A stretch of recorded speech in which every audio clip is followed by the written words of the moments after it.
Astro பக்தி தாஸ் நேயர்கள் அனைவருக்கும் அநேக நமஸ்காரங்கள். குரு வக்ரகதியில் இருந்தவர் வக்ர நிவர்த்தி ஆகிறார். அவர் வக்ர நிவர்த்தி ஆகக்கூடிய தேதி என்னன்னு கேட்டிங்கன்னா 11/2/2025 அன்னைக்கு வக்ர நிவர்த்தி பெறுகிறார். அப்போ இந்த வக்ர நிவர்த்தி பெற்றால் எப்படி இருக்கும் அப்படிங்கிறத பற்றி பார்க்கறதுக்காக சக்தி ஜோதிட குழுவின் சார்பாக அடியேன் சக்தி சோமையாகிய நானும் டாக்டர் ஆஸ்ட்ரோ KS ஐயங்கார் அவர்களும் டாக்டர் ஹரிஹர சர்மா ஐயா அவர்களும் வந்திருக்கின்றோம். இப்பொழுது நம்முடைய குரு வக்கர நிவர்த்தி பலன் அப்படின்னு சொல்கிற போது இந்த வக்கரமாகிற தேதி அன்னைக்கு கிரகங்கள் எந்த நிலையில் இருக்குது அப்படிங்கிறதெல்லாம் ஐயா டாக்டர் ஹரிஹர சர்மா ஐயா அவங்க சொல்லுவாங்க. நமஸ்காரம். நிகழும் மங்களகரமான குரோதி வருஷம். குரோதி வருஷத்துலேயும் பார்த்தோம் அப்படின்னாக்க தை மாதம் 29ஆம் தேதி இருக்கிறதுலையே வசந்த கிழமையான செவ்வாய்க்கிழமை அன்னைக்கு குரு வக்ர நிவர்த்தி அடைகிறாரு. குரு ஒவ்வொரு இதுக்கும் ராசிக்கு கிடக்கிறதுக்கு சற்றேறக்குறைய 360 நாள் ஆகும். ஏன் அப்படின்னு கேட்டிங்கனாக்க ஆங்கில கணக்குப்படி 365 நாள், லீப் வருஷம்னா 365 நாள், நம்மளுடைய தமிழ் பஞ்சாங்கத்துப்படி 360 நாள். அப்போ சற்றேறக்குறைய 9 நட்சத்திர பாதத்துக்கும் 9×4 36 வருஷம், 360 நாள். இந்த 360 நாளில் அவர் சற்றேறக்குறைய 4 மாதம், சற்றேறக்குறைய 120 நாள் வக்ரத்தில் இருந்துட்டார். வக்ரம் அப்படின்னாக்க பின்னோக்கி செல்வது அல்லது பலம் இழக்கக்கூடிய நாட்கள். இப்போ இந்த பலம் இழந்த நாட்களில் முடிச்சுட்டு திருப்பி குரு தன்னுடைய ரிஷப வீட்டில் பலம் பெறக்கூடிய நாள் அப்படின்றதான் வக்ர நிவர்த்தி நாள். இந்த வக்ர நிவர்த்தி அடையும் பொழுது என்னென்ன நற்பலன்கள் என்னென்ன தீபலன்கள் இருக்குது அப்படின்றத நம்ம விரிவாக ஒவ்வொரு ராசிக்கும் பார்ப்போம். இதை தவிர பார்த்தோம்னாக்க இந்த வக்ரா ஆகி நிவர்த்தி அடைகிற நாளில் என்னென்ன கிரகங்கள் என்னென்ன நிலையில் இருக்கிறாங்க அப்படின்னு பார்ப்போம். காலபுருஷ தத்துவத்தின்படி 2வது இடமான ரிஷபத்தில் குரு பகவான் இருக்கார். அங்கேயே அவர் வக்ர நிவர்த்தி அடைகிறாரு. வக்ர நிவர்த்தி அடைகிறது என்ன இதில் அடைகிறாரு அப்படின்னாக்க ரோகிணி நட்சத்திரத்துக்கு வராரு. அங்கேயே 90 நாள், அதாவது 90 நாள் இருக்க போகிறாரு. அடுத்த குரு பெயர்ச்சி அப்படின்றது 11 மே 2025 அன்னைக்கு அடுத்த குரு பெயர்ச்சி. அப்போ இதில் பார்த்தோம் அப்படின்னாக்க இந்த 360 நாளில் வக்ரகதி 120 நாள், வக்ரம் இல்லாமல் ஒரு 90 நாள், 210 நாள், பாக்கி அதில் ஒரு 150 நாள். அப்போ டோட்டலாக பார்த்தா 240 நாள் குரு வக்ரம் இல்லாமல் இருந்தது, 120 நாள் வக்ரத்தோடு இருக்கிறது. வக்ர பலன்களை நீங்கள் இப்போ இந்த காலகட்டங்களில் அனுபவிச்சிருப்பீங்க. வக்ரம் பலம் இழந்தது. இப்போ வக்ரம் நிவர்த்தி ஆகக்கூடிய காலகட்டங்களில் என்னென்ன நற்பலன்கள் பார்ப்போம். காலபுருஷ தத்துவத்தின்படி 2வது ராசியான ரிஷபத்தில் குரு பகவானும், 3வது இடமான மிதுனத்தில் செவ்வாய் பகவானும், 6ஆம் இடமான கன்னியில் கேது பகவானும், இதை தவிர பெயர் அன்னைக்கு சூரிய பகவான் மகர சங்கரமணத்தில் மகரத்திலையும், புத பகவானும் சனி பகவானும் கும்பத்திலையும், சுக்கிரனும் ராகுவும் காலபுருஷ தத்துவத்தின்படி 12வது ராசியான மீனத்திலையும் இருக்கிறாங்க. இதில் இன்னொரு விசேஷம் அப்படின்னாக்க சுக்கிர பகவானை பொறுத்தளவுக்கு பரிவர்த்தனை யோகம் பெற்றிருக்கிறாரு. குருவோடைய வீட்டில் சுக்கிரனும் சுக்கிரனோட வீட்டிலேயே குருவும். அப்போ இதுக்கு என்ன பலன் அப்படின்னாக்க அந்தந்த கிரகங்கள் அந்தந்த இடத்துல ஆட்சி பெற்றதற்கு சமானம். அப்போ தனக்காரனான குரு, கலத்திரக்காரனான சுக்கிரன் அந்தந்த வீட்டில் ஆட்சி பெற்று பலம் பெற்று இருக்கிறாங்க. இந்த வக்ர நிவர்த்தி முடிஞ்ச விட்டு திருமண தடைகள், கடந்த காலகட்டங்களில் குரு வக்ரமாக இருந்ததுனால திருமண தடைகள் தாமதங்கள் ஏற்பட்டு இருந்த அத்தனை பேருக்குமே திருமண தடைகளும் தாமதங்களும் விலகக்கூடிய காலகட்டங்கள். சரி, இதை தவிர இந்த குரு நிவர்த்தி அடையக்கூடிய காலகட்டங்களில் நாம் செய்ய வேண்டிய எளிய பரிகாரங்கள் என்னென்ன, எல்லா ராசிக்காரங்களுமே இந்த சொல்லக்கூடிய எளிய பரிகாரங்களை செய்யலாமா? செய்யலாம். அது என்னென்ன எளிய பரிகாரம் அப்படின்றத டாக்டர் ஆஸ்ட்ரோ KS ஐயங்கார் அவங்க விரிவாகவும் விளக்கமாகவும் சொல்லுவாங்க. ஐயா, அற்புதமாக சொன்னீங்க. அதாவது குரு வக்ர நிவர்த்தி காலகட்டம்னு பார்த்தேன்னா இப்போ ஒரு 90 நாள் இருக்கார். அதாவது குரு ஒரு ராசிக்கும் ஒரு வருஷம் இருக்கக்கூடிய காலகட்டம். பொதுவாகவே 5ஆம் இடம், குருவிலிருந்து 5ஆம் இடத்துல சூரியன் இருந்து அவர் 8ஆம் இடம் 7ஆம் இடத்தை தாண்டி வரக்கூடிய காலகட்டத்தில் வக்ர நிவர்த்தி அடைகிறார். 9ஆம் இடம் வரக்கூடிய இடத்துல சூரியன் வரக்கூடிய இடத்துல வக்ர நிவர்த்தி அடைகிறார். இப்போ பார்த்தாலேயானால் குரு வக்ர நிவர்த்தி அடைகிறார், பெரிய விசேஷம்.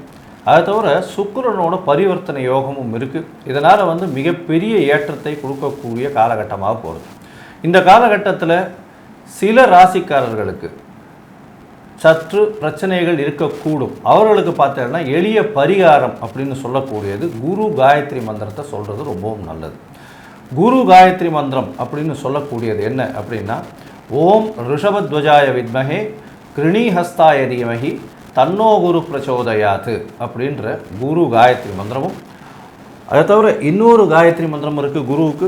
அது ஓம் குருதேவாய வித்மஹே பிரம்மானந்தாய தீமஹி தன்னோ குரு பிரச்சோதயாத்து அப்படின்ற இந்த குரு காயத்ரி மந்திரத்தை ஒரு நாளைக்கு 3 முறையாவது சொல்லிட்டு வர்றதன் மூலியமாக உங்களுடைய பிரச்சனைகள் படிப்படியாக, அதாவது சூரியனை கண்ட பனி போல விலகக்கூடிய காலகட்டமாக இருக்கும். அதை தவிர பார்த்தேனால் இந்த சின்ன ஸ்லோகம்னு சொல்லக்கூடிய குரு பிரம்மா குரு விஷ்ணு குரு தேவோ மகேஸ்வரா குரு சாக்ஷாத் பரபிரம்மா தஸ்மை ஸ்ரீ குரவே நமஹா அப்படின்னு சொல்லக்கூடிய இந்த ஸ்லோகத்தையும் 3 தரம் ஒரு நாளைக்கு சொல்லிட்டு வர்றதன் மூலியமாகவும், அருகில் இருக்கக்கூடிய குரு பகவான் இல்லைன்னா தட்சிணாமூர்த்திக்கு நெய் விளக்கு 3 விளக்கு வியாழக்கிழமை போடுறதன் மூலியமாகவும், மஞ்ச வஸ்திரங்கள் தானம் கொடுக்கறதும் மஞ்சள் கலர் பழங்கள் தானம் கொடுக்கறதன் மூலியமாகவும் நிச்சயமாக இந்த குருவினால் ஏற்படக்கூடிய பிரச்சனைகள், குருவினால் ஏற்படக்கூடிய தடங்கல்கள் நிச்சயமாக இந்த மேஷம் முதல் மீனம் வரை இருக்கக்கூடிய ராசிக்காரர்களுக்கு விலகும்.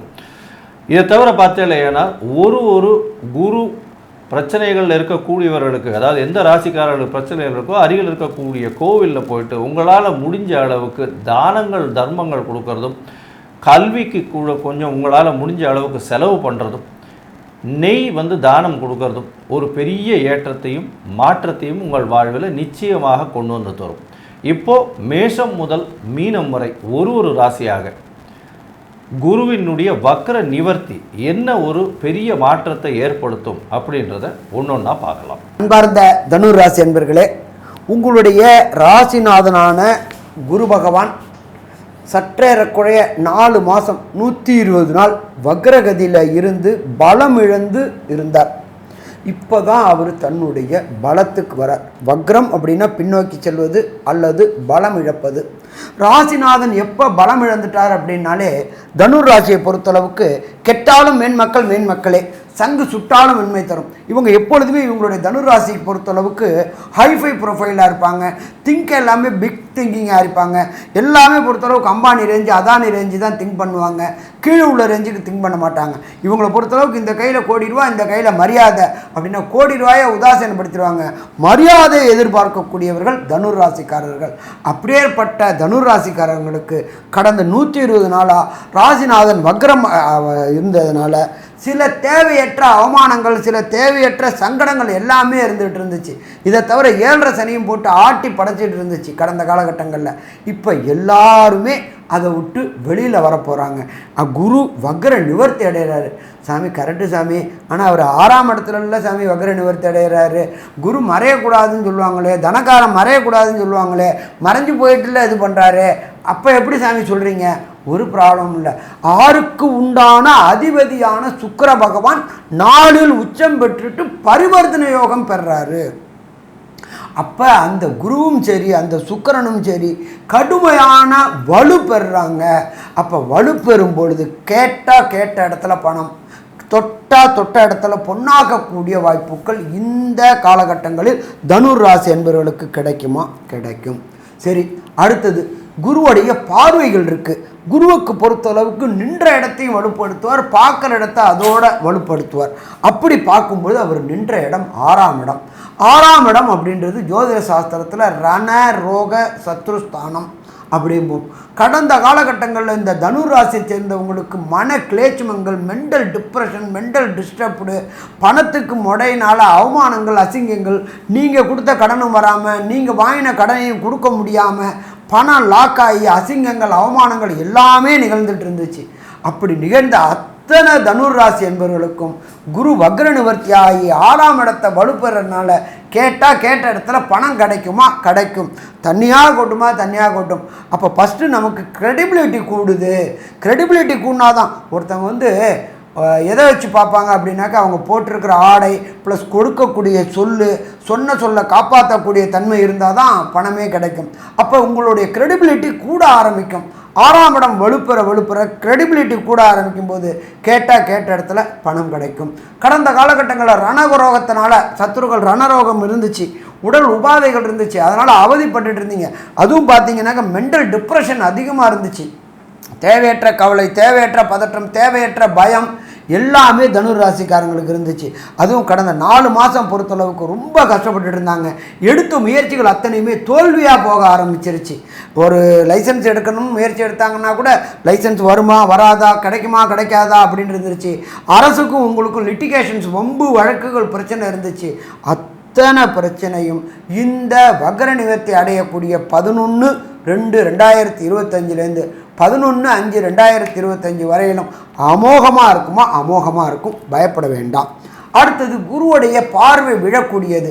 எல்லா கிரகங்களுக்கும் விசேஷ பார்வை கிடையாது, சதசப்தம பார்வை உண்டு. 3 கிரகங்களுக்கு மட்டும்தான் விசேஷ பார்வை உண்டு. அது 1 சனி பகவான், 2 அங்கார பகவான், 3 குரு பகவான்.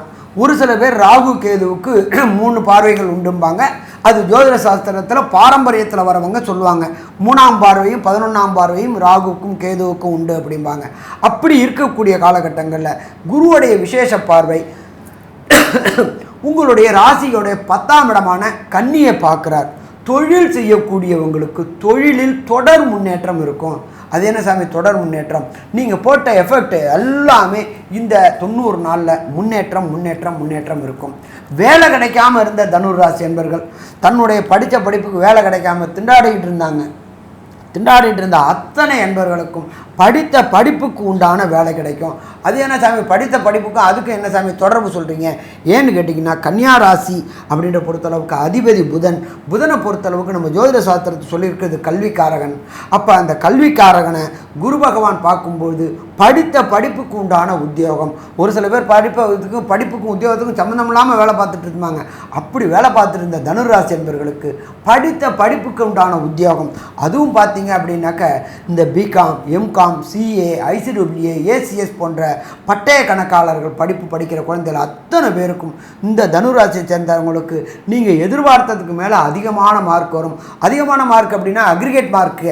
நீங்கள் சப்ஜெக்ட் எழுதினீங்கனாலும் பாஸ் மார்க் 40, அக்ரிகேட் மார்க்ன்றது 200 தாண்டி கண்டிப்பாக வெற்றி அடையக்கூடிய வாய்ப்புகள் உண்டு. கணித தொடர்புடைய அத்தனை படிப்புகளும் குரு சம்பந்தப்பட்ட படிப்புடையவர்கள், ஆசிரியர்கள், பேராசிரியர்கள், இடைநிலை ஆசிரியர்கள், டிபார்ட்மெண்ட் ஹெச்ஓடி இவங்க எல்லாருக்குமே வெற்றி கிடைக்கக்கூடிய வாய்ப்புகள் உண்டு. அரசு துறைகளுக்கு முயற்சி செய்யக்கூடிய தனுர் ராசி என்பவர்களுக்கு அரசு தொடர்பு வேலையும் கிடைக்கக்கூடிய வாய்ப்புகள் உண்டு. 1 யூபிஎஸ்சி, 2 டிஎன்பிஎஸ்சி. யூபிஎஸ்சி அப்படின்றது மத்திய தேர்வு வாரியம் எழுதக்கூடியது. ஐஏஎஸ், ஐபிஎஸ், ஐஎஃப்எஸ் போன்ற எக்ஸாம் எழுதக்கூடிய அத்தனை தனுராசி என்பவர்களுக்கும் படித்த படிப்புக்கு உண்டான வேலை கிடைக்கும். அதே போல் தமிழகத்தை பொறுத்தளவுக்கு டிஎன்பிஎஸ்சி எழுதக்கூடிய மாணவர்களுக்கு கிரேட் 1, கிரேட் 2 மற்றும் கிரேட் 3, கிரேட் 4 பாடி எழுதக்கூடிய மாணவர்களுக்கு கண்டிப்பாக அரசு தொடர்புடைய வேலைகள் கிடைக்கக்கூடிய வாய்ப்புகள் உண்டு. தனியார் நிறுவனத்தில் பொறுத்தளவுக்கு ஹெட் ஆஃப் த டிபார்ட்மெண்ட் இருக்கக்கூடிய வாய்ப்புகள் உண்டு. டீம் லீடராக இருக்கக்கூடிய வாய்ப்புகள் உண்டு. ஸோ மொத்தத்தில் பார்த்தோம் அப்படின்னு சொன்னாக்க தனுர் ராசி என்பவர்களுக்கு இந்த குரு வக்ர நிவர்த்தி மூலியமாக ஏற்றமாக இருக்குமா? ஏற்றமாக இருக்கும். இதை தவிர குரு நின்ற இடம் பார்த்த இடத்தை வலுப்படுத்துவார்னு சொன்னோம். அவருடைய 9ஆம் பார்வை என்னென்ன பலத்தையும் 5ஆம் பார்வை என்னென்ன வளத்தையும் கொடுக்கும் அப்படின்றத அஸ்ட்ரோ டாக்டர் KS ஐயங்கார் அவங்க விரிவாகவும் விளக்கமாகவும் சொல்லுவாங்க. ஐயா அற்புதமாக சொன்னீங்க ஐயா. அதாவது குரு 6ஆம் இடத்தில் இருக்கிறார். இதன் மூலியமாக ருணரோக சத்ருஸ்தானத்தில் ராசியின் அதிபதியே போய் இருக்கிறதுனால உடல்நிலையில் சற்று பின்னடைவு இருக்குமோ அப்படின்னு ஒரு யோசனை வரும். இருந்தாலும் பரிவர்த்தனை யோகம் பெற்று இருப்பதனால உங்களுடைய சுகங்களுக்கு பாதிப்பு வரக்கூடிய வாய்ப்புகள் நிச்சயமாக இல்லை. ராசிக்கு 4ஆம் இடத்தில் பரிவர்த்தனை ஆறுறதுனால கண்டிப்பாக தாயின் உடல்நிலையில் நல்ல ஒரு ஏற்றம் இருக்கும். படிக்கக்கூடிய மாணவியர்களுக்கெல்லாம் நல்ல ஒரு ஏற்றம் கிடைக்கக்கூடிய காலகட்டம். புதிய வீடு மனை வாங்கக்கூடிய பாக்கியம் உண்டாகும். அதனால் புதிய கடன்கள் உருவாகக்கூடிய வாய்ப்புகள் நிச்சயமாக உண்டு. புதிய தொழில் அமையக்கூடிய வாய்ப்புகள் நிச்சயமாக உண்டு. தொழிலுக்காக புதிய கடன் வாங்கக்கூடிய வாய்ப்புகளும் நிச்சயமாக இருக்கும். இந்த காலகட்டத்தில் பார்த்தீங்கன்னா குரு உங்களுடைய ராசிநாதன் 6ஆம் இடத்தில் இருந்து வக்கர நிவர்த்தியாகி உங்களுடைய ராசிக்கு 10, 12 மற்றும் 2ஆம் இடத்தை பார்க்கறதுனால பண வரவிற்கு பஞ்சம் இருக்காது. ஏன்னா தன காரகன் தனஸ்தானத்தையே பார்க்கறது பெரிய விசேஷம். இதை தவிர பார்த்தோம்னா அவர் உங்களுடைய ராசிநாதனே ஆறார். அதனால் பண வரவு வந்து எண்ணெய் வந்து கொட்டுற மாதிரி கண்டினியூஸாக அப்படியே கொட்டிகிட்டே இருக்கும், பிசுறு எதுவும் இல்லாமல். எண்ணெய் டேங்க்லேருந்து அதாவது தண்ணி கொட்டிச்சுன்னா பிசுறு வரும், ஆனால் எண்ணெய் கொட்டிச்சுன்னா அப்படியே டியூப் மாதிரி தான் தெரியும். அந்த மாதிரி பண வரவு கண்டினியூஸாக இருந்து கொண்டே இருக்கும், கவலைப்பட தேவையில்லை. தொழிலில் பெரிய அபிவிருத்தி இருக்கும். அதை தவிர பார்த்தோம்னா குடும்பத்தில் நல்ல ஒரு மகிழ்ச்சியான காலகட்டமாக இருக்கும். குடும்பத்தில் சுப செலவுகள் வரும், வெளிநாடு போகக்கூடிய பாக்கியம் இருக்கும், பேச்சில் நல்ல நளினம் இருக்கும், அடுத்தவங்களை பேசி கவரக்கூடிய வாய்ப்புகள் மிகவும் அதிகமாக இருக்கும். கணவன் மனைவிக்குள்ளே நல்ல ஒரு அந்யோன்யம் இருக்கும், நல்ல தூக்கம் வரும். ஏன்னா உங்களுடைய அயன சயன போக ஸ்தானத்தையே குரு பார்க்குறார். அதனால் வந்து பார்த்தோம்னா தூக்கம் நல்லபடியாக இருக்கக்கூடிய காலகட்டம். இந்த காலகட்டத்தில் பார்த்தோம்னா தொழிலில் பெரிய அபிவிருத்தி, தொழில் சம்பந்தமாக வெளிநாடு போகக்கூடிய வாய்ப்பு, தொழில் சம்பந்தமாக வெளிநாட்டிலிருந்து இன்வெஸ்ட்மெண்ட் அதாவது மூலதனம் வரக்கூடிய வாய்ப்பு, இம்போர்ட் எக்ஸ்போர்ட் பண்ணக்கூடிய வாய்ப்பு, இதெல்லாம் வந்து ரொம்ப அதிகமாக இருக்கக்கூடிய காலகட்டமாக அமையும். குடும்பத்தில் பார்த்தீர்களேயானால் கணவன் மனைவிக்குள்ளே நல்ல ஒரு அந்யோன்யம் இருக்கக்கூடிய வாய்ப்பு, குடும்பத்தில் நல்ல சுப தருணங்கள் வரும். வேலை அதாவது புதுசாக வந்து வீடு மனை வாங்கி வீட்டுக்கு உண்டான செலவுகள் கொஞ்சம் அதிகமாக பண்ணக்கூடிய காலகட்டமாக இருக்கும். இந்த காலகட்டத்தில் பார்த்தீங்களேனால் எல்லா விதமான சௌக்கியங்களும் உங்களுக்கு வந்து சேரக்கூடிய காலகட்டம். இருந்தாலும் உங்களுடைய தசாபுக்தி காலங்கள் எப்படி இருக்குது, அதாவது அந்தரம் சூக்ஷ்மம் இதெல்லாம் வந்து நல்லபடியாக இருந்ததே ஆனால் இந்த விஷயங்கள் எல்லாமே பிரதிபலிக்கும். ஒருவேளை அது அந்த அளவுக்கு ஏற்றத்தை கொடுக்கல அப்படின்னா எந்த மாதிரியான எளிய பரிகாரங்கள் செய்கிறது, எந்த கோவிலுக்கு போயிட்டு வர்றது அப்படின்றத பற்றி டாக்டர் ஐயா கிட்ட கேட்போம். ரொம்ப அற்புதமாக சொன்னீங்க ஐயா. அதாவது கோச்சார ரீதியில் இருக்கிறத பற்றி ஐயா விவரமாக சொல்லிட்டாங்க. அதே மாதிரி ஐயாவே சொன்னாங்க, ஜாதகத்தில் உங்களுடைய தசாநாதன், புத்திநாதன், அந்தரநாதன், சூட்சமநாதன் இருக்கிறது. அது உங்களுக்கு இப்போ என்னவா நடந்துட்டுருக்குங்கிறது தெரியாது. அப்போ அதனால் வந்து பின்விளைவுகள் வரக்கூடிய வாய்ப்புகள் இருக்கும்.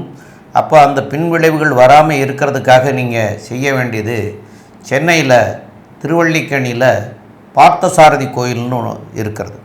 அந்த பார்த்தசாரதி கோயிலுக்கு போய் வழிபடணும். அதுலேயும் சனிக்கிழமைகளில் போய் வழிபடுறது சிறப்பாக இருக்கும். அப்போது பார்த்தசாரதி கோயிலில் இருக்கிற சாரதி அப்படின்னு சொன்னால் அதாவது குதிரை வாகனத்தை ஓட்டுறவங்க இல்லைன்னா ரதம் ஓட்டுறவங்க அப்படின்னு. அப்போ கிருஷ்ணர் ரதம் ஓட்டியிருக்கார் சாரதியாக இருந்து அர்ஜுனனுக்கு. அப்போ அர்ஜுனனுக்கு வந்து அவரே சாரதியாக இருந்து பண்ணதுனாலையும் அதே அர்ஜுனனுக்கு அந்த திருவல்லிக்கேணியில் வந்து அர்ஜுனனுக்கு வந்து கீதையினுடைய உபதேசங்களை சொல்லி கொடுத்து அவர் அங்கே வந்து குருவாக இருந்தார், அர்ஜுனனுக்கு குருவாக இருந்தார். அப்போது அர்ஜுனனுக்கே சாரதியாக இருந்ததுனால தான் அங்கே வந்து பார்த்த சாரதிங்கிற பேரே வச்சாங்க. அதுபோல் அவரே உபதேசம் சொன்னதுனால அதுவும் பார்த்தசாரதி கோயிலில் தான் வச்சு சொன்னார். அதனால தான் வந்து கீதை உபதேசம் கொடுத்ததுனால அவர் அங்கே குருவாக இருக்கார் பார்த்தசாரதி. அப்போ அந்த ஸ்தலத்துக்கு குருஸ்தலம் அப்படிங்கிறது மாதிரியான குருவை போய் பார்க்கறதுக்கு உண்டான இது உண்டு. அப்போ அந்த குருவை போய் பார்த்து வணங்கிட்டு தீபம் ஏற்றி வழிபட்டுட்டு வரணும். அதுபோல் அந்தணர்களுக்கு நெய் தானம் பண்ணலாம், வஸ்திர தானம் பண்ணலாம். அப்போ அந்தணர்களுக்கு பண்ணக்கூடிய வஸ்திர தானம் அப்படின்னு சொல்லக்கூடிய இந்த வேஷ்டியில் வந்து 9க்கு 5ன்னு ஒரு வேஷ்டி இருக்கிறது, 10க்கு 6ன்னு ஒரு வேஷ்டி இருக்குது. அது வந்து இந்த மஞ்சள் கலந்த கலரில் வாங்கி கொடுத்தீங்கன்னா அவங்களுக்கு கொடுத்தீங்கன்னா அவங்களுக்கு அது வந்து தர்மத்துக்கு சமம். அப்போ அந்த தர்மம் வந்து உங்களுக்கு தலைகாக்கும். அப்போ வெறும் வேஷ்டி மாத்திரம் கொடுக்கக்கூடாது, அதுக்குண்டான துண்டும் சேர்த்து கொடுக்கணும். வெறும் வேஷ்டி மாத்திரம் கொடுக்கக்கூடாது, ஒரு பொருளாக கொடுக்கக்கூடாது. அப்போ அதுக்குண்டான மேலே போட்டுக்கிறதுக்கு உண்டான துண்டு அதையும் வாங்கி கொடுக்கணும். அதுமாரி பண்ணினீங்கன்னாலும் சிறப்பாக இருக்கும். மேலும் ஏழை எளிய மக்களுக்கு படிக்கிறதுக்காக நோட் புக்குகள் வாங்கி கொடுக்கலாம், பேனா பென்சில் வாங்கி கொடுக்கலாம், படிக்கிற குழந்தைகளுக்கு தேவையானதுகளை வாங்கி கொடுக்கலாம். மடாதிபதிகளை போய் பார்த்துட்டு அந்த மடாதிபதிகளில் அங்கே இருக்கிற குறைபாடுகளை கேட்டுட்டு அந்த குறைபாடுகளை நிவர்த்தி பண்ணி கொடுக்கலாம். இதெல்லாம் பண்ணினீங்கன்னா தர்மம். இந்த தர்மம் வந்து உங்களை மாத்திரம் இல்லை, உங்களுடைய 3 தலைமுறையை வந்து காக்கக்கூடியது. அப்போ அந்த 3 தலைமுறையை காக்கக்கூடியதுங்கிறது பொருளையெல்லாம் நீங்கள் செஞ்சுட்டு போனீங்கன்னா உங்களுக்கு பின்னாடி உங்களுடைய சந்ததியும் நல்லா இருக்கும். இதில் மேற்கொண்டு உள்ள விவரங்களை பற்றி நம்முடைய டாக்டர் ஆஸ்ட்ரோ கே.எஸ். ஐயங்கார் அவங்க சொல்லுவாங்க. தனுசு ராசி ஏற்றமான காலகட்டம், 6ஆம் இடத்தில் குரு இருந்தாலும் புதிய கடன் அமையும். உடல் நலத்தில் நல்ல ஏற்றம் இருக்கும். புதிய வீடு வாங்கக்கூடிய வாய்ப்பு உண்டு. தாயின் உடல்நிலையில் நல்ல ஏற்றம், தந்தையின் உடல்நிலையில் நல்ல ஒரு ஏற்றம் இருக்கும். புதிய வேலை மாற்றங்கள் இருக்கக்கூடிய காலகட்டம், தொழிலில் ஏற்றங்கள் இருக்கக்கூடிய காலகட்டம். பணவரவிற்கு பஞ்சம் இருக்காது. குடும்பத்தில் நல்ல சந்தோஷம் அமையக்கூடிய வாய்ப்புகள் நிச்சயமாக உண்டு. வெளிநாடு, வெளியூர், வெளிமாநிலம் செல்லக்கூடிய பாக்கியம் உண்டு. மூலதனம், தொழிலுக்கு மூலதனம் வெளிநாட்டிலிருந்து வரக்கூடிய வாய்ப்பு. தொழில் மூலியமாக வெளிநாடு போய் வரக்கூடிய வாய்ப்பு. படிக்கக்கூடிய மாணவர்களுக்கு நல்ல ஒரு ஏற்றம் இருக்கக்கூடிய காலகட்டம். போட்டித் தேர்வில் நல்ல ஒரு ஏற்றம் இருக்கக்கூடிய காலகட்டம். மொத்தத்தில் பார்த்தீங்களேனால் இந்த வக்ர நிவர்த்தி, குருவினுடைய வக்ர நிவர்த்தி தனுசு ராசிக்காரர்களுக்கு 75 விழுக்காடு பெரிய வெற்றியை கொடுக்கக்கூடிய காலகட்டமாக அமையப்போகுது அப்படின்னு இந்த சக்தி ஜோதிட குழு சொல்லுது. நன்றி, நமஸ்காரம்.